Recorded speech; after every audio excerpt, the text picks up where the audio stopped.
بسم اللہ الرحمن الرحیم۔ ناظرین السلام علیکم ورحمۃ اللہ وبرکاتہ۔ ناظرین، اس چھوٹی سی ویڈیو میں پیش خدمت ہے بہت ہی قیمتی سادہ سا نسخہ ہے۔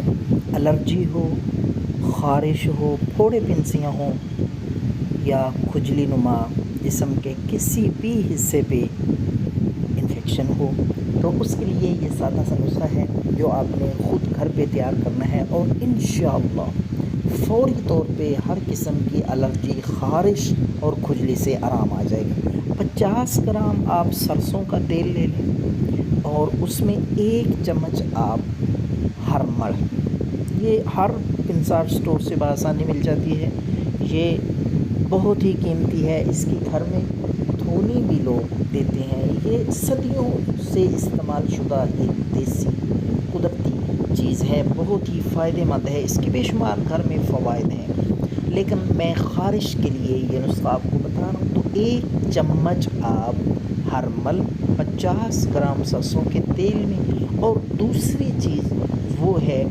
کلونجی، آدھا چمچ وہ بھی ڈال لیں۔ ان دونوں چیزوں کو آپ ہلکی آنچ پہ اچھی طرح پکائیں تاکہ یہ دونوں چیزیں جل کے سیاہ ہو جائیں، ہرمل اور کلونجی۔ تو اس کے بعد اس کو بھون لیں، چھان لیں، جہاں بھی خارش ہو لگائیں، یہ بہت زبردست